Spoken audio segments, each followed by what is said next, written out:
do lado de fora do muro.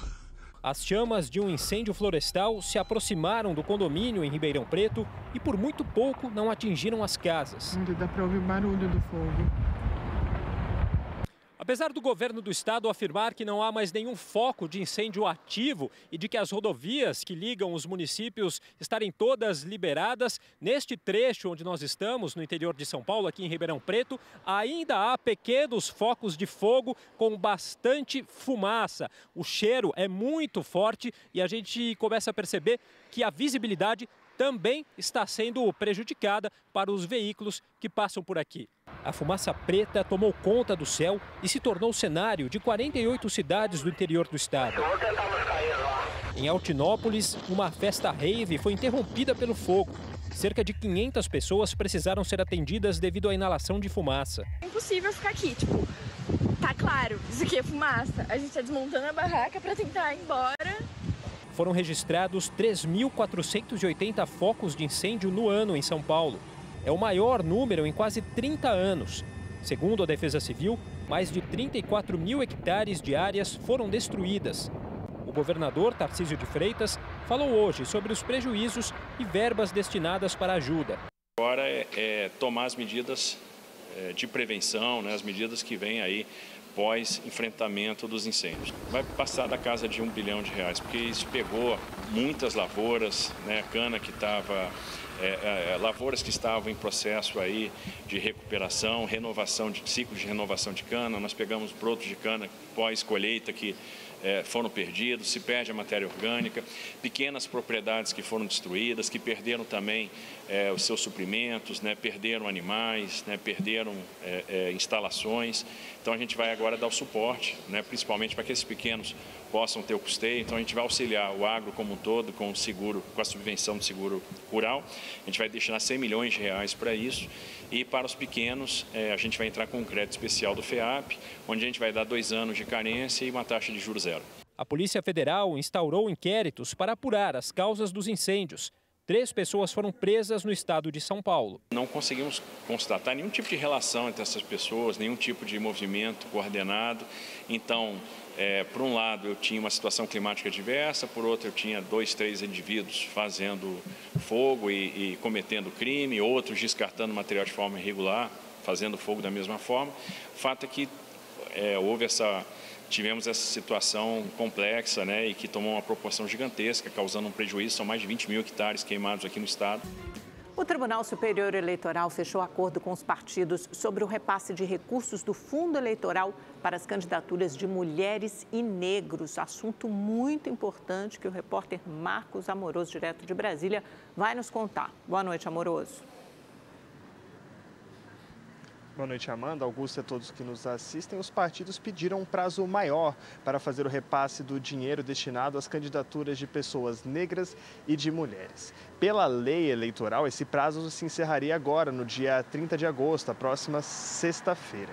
Os partidos alegam que o TSE demorou demais para fazer o repasse desses dinheiros e que a divisão justa e dentro dos critérios estabelecidos pela lei de cota desse dinheiro para as campanhas é muito complexo e que, por isso, precisaria de mais tempo, os partidos precisariam de mais tempo para poder fazer essa contabilidade. Com o acordo, o Tribunal Eleitoral, então, ele mantém a data do dia 30 de agosto para o repasse dos dinheiros para as contas gerais das candidaturas de mulheres e de pessoas negras. Agora, o repasse individual, aquele que vai pingar na conta mesmo do candidato, esse ficou para o dia 8 de setembro, ou seja, menos de um mês antes do primeiro turno das eleições municipais, que acontecem no dia 6 de outubro.